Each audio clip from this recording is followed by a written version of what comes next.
Updated जिंदगी है साहब, अब कोई रुकना नहीं चाहता, ठहरना नहीं चाहता, इंस्टेंट हो चली है जिंदगी।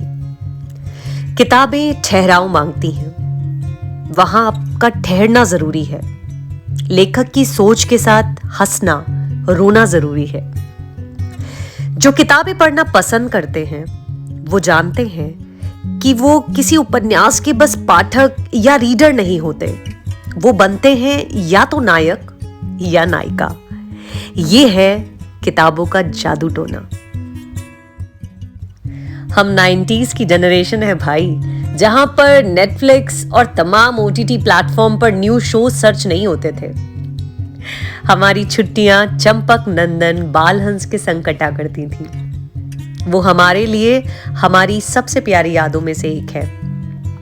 प्रेम पर आधारित एक स्त्री के दृढ़ विश्वास की कहानी।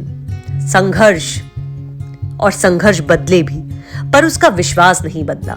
उसके एवज में उसने क्या कुछ नहीं सुना, क्या कुछ नहीं देखा। आरोप प्रत्यारोप, विश्वास की गरिमा का पुरस्कार।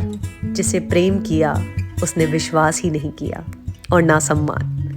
पर वक्त से बड़ा गवाह कोई नहीं होता, और यह धैर्य एक दिन कुछ ना कुछ ऐसा समक्ष लाकर खड़ा कर देता है कि सब आरोप नतमस्तक हो जाते हैं, सब संशय खत्म। कुछ ऐसा ही है मृणालिनी का सफर, बल्कि संघर्ष। दौड़ना अच्छा है पर थकना भी बुरा नहीं। चलना अच्छा है पर ठहराव भी बुरा नहीं। किताबें करती हैं बातें, समझना सबके बस की बात नहीं। और फिर आती है बारी घर के उन सदस्यों की जो हमारी खुशी में बढ़ते और मुरझाते हैं। आज बात करेंगे बैम्बू प्लांट या लकी बैम्बू के बारे में। आम सा पौधा, ज्यादातर घरों में देखा जाने वाला। अब आम से पौधे की आम सी समस्या कि ये जो है मुरझा जाता है, सूख जाता है। मेरा ये दोस्त मेरे पास नवंबर में आया, या यूं कहूं ये जिम्मेदारी तोहफे की तरह मिली मुझे। हालांकि सर्दियों में हमारे पौधे डोरमेंसी में चले जाते हैं, ग्रोथ नहीं दिखती, बस सर्वाइवल की जद्दोजहद होती है। बहुत ज्यादा जरूरी है कि जब इसे आप लाएं या बाजार से या फिर आपको कोई दे, तो आप सबसे पहले इसे वॉश करें। और इसके स्टेम्स में देखेंगे आप कुछ ऐसे पीले पड़ते हुए स्टेम्स हैं जो कि आगे बढ़ेंगे नहीं और आपके बचे हुए बाकी के पेड़ को भी खराब कर सकते हैं। तो सबसे पहले उसे फिल्टर्ड RO वाटर से अच्छी तरीके से साफ करें, और जो भी वायर या रबर बैंड इसमें टाइड हैं उनको अच्छी तरीके से ध्यान से खोलने के बाद ये जो कुछ स्टिक्स हैं जो उसे खराब कर सकती हैं उन्हें अलग कर दें।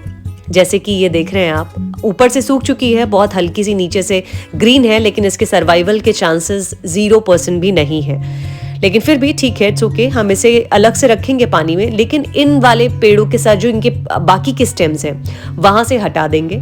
जब आप अपने पेड़ के साथ ऐसा करते हैं तो ये पौधा जो है लंबे समय तक चलने के लिए तैयार होता है। आप देखो इसमें अंदर भी एक रबर बैंड लगी हुई है जिसे हम हटा देंगे। और ये स्टिक्स जो मैंने निकाली हैं, आप इन्हें अगर करीब से देखेंगे तो पाएंगे ये सारी स्टिक्स पीली पड़ रही हैं और ऊपर से सूख चुकी हैं।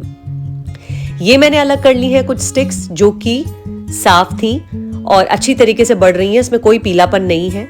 अब मैंने इसको RO वाटर से अच्छी तरीके से साफ कर लिया है, धो लिया है पत्तियों को भी, क्योंकि बाहर ये कई बार हाथ लगता है और पॉल्यूशन में भी रहता है। तो ये काफ़ी सेंसिटिव प्लांट है, इसके लिए हमें थोड़ी सी केयर करनी पड़ेगी कि हम इससे RO वाटर से ही वॉश करेंगे और RO वाटर में ही रखेंगे। तो ये वो स्टेम्स है जो मैंने उसमें से निकाल के अलग कर दिए हैं। अब मैं क्या करूंगी कि ये जो मैंने पानी देखिए आप इसमें वॉश किया है, आप इस पानी में भी देख सकते हैं पानी काफ़ी गंदा हो गया था।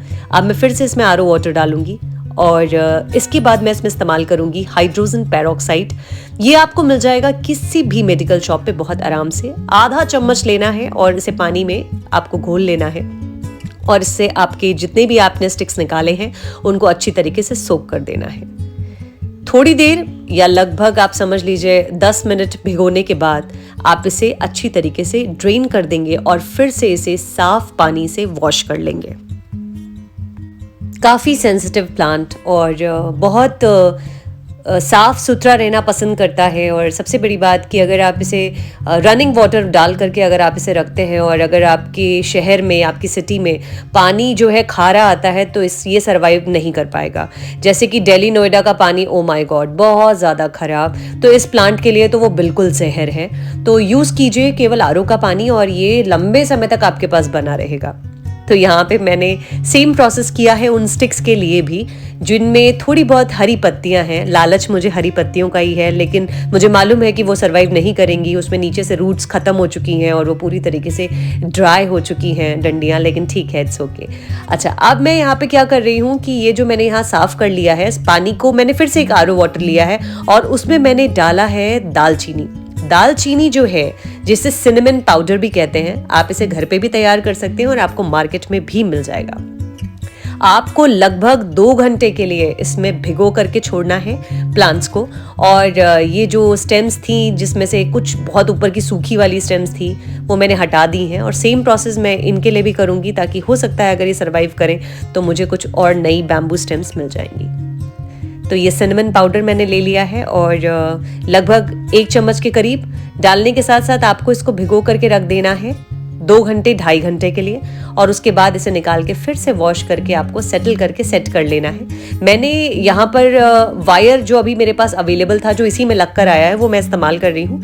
बाद में आने वाले समय में मैं इसे हटा दूंगी, क्योंकि मुझे लगता है कि ये जो रस्टिंग की प्रोसेस होता है वो बहुत तेज़ कर देता है और प्लांट के लिए अच्छा नहीं है।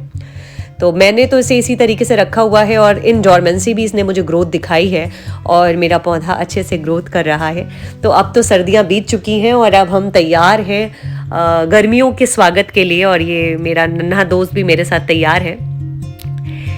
बाकी का बचा हुआ जो सिनेमन का पानी है वो आप अपने अन्य प्लांट्स में भी डाल सकते हैं और ये बहुत अच्छा सा एक रूटिंग हार्मोन होता है और प्लांट्स के लिए बहुत अमृत का काम करता है। तो कोई भी चीज़ वेस्ट नहीं हो रही है। हाँ, याद रखिएगा कि जो पानी आपने हाइड्रोजन पेरोक्साइड के साथ इस्तेमाल किया है या बनाया है, उसे आप बिल्कुल अलग कर दें। तो ये पौधा मेरे पास ऐसे है और ये मैं आपको क्लिपिंग शूट करके दिखा रही हूँ उसी दिन की। और अब अगली क्लिप जो है वो है पूरी सर्दियां बीत जाने के बाद। डोरमेंसी में भी मुझे इसमें नई ग्रोथ दिखी है और अच्छी स्वस्थ ग्रोथ दिखी है। अगर आप चाहते हैं कि आपका बैम्बू आपके पास लंबे समय तक बना रहे तो ये केयर टिप्स ज़रूर अपनाइए। और जहाँ तक रही बात किताबों की, तो इसे अपनी ज़िंदगी का एक अहम हिस्सा बनाइए। एडवाइस है, सिर्फ इसलिए नहीं कि मैं किताबें पढ़ती हूँ, इसलिए क्योंकि अपने अंदर और अपने बिहेवियर में ड्रास्टिक चेंज देखे हैं, सिर्फ इस वजह से क्योंकि किताबें मुझे पढ़ती हैं। थैंक्स फॉर वॉचिंग और वादे के अनुसार मिलूंगी बहुत जल्द किसी नए ब्लॉग में कुछ और नया लेकर के। तब तक मी प्रतिभा साइनिंग ऑफ।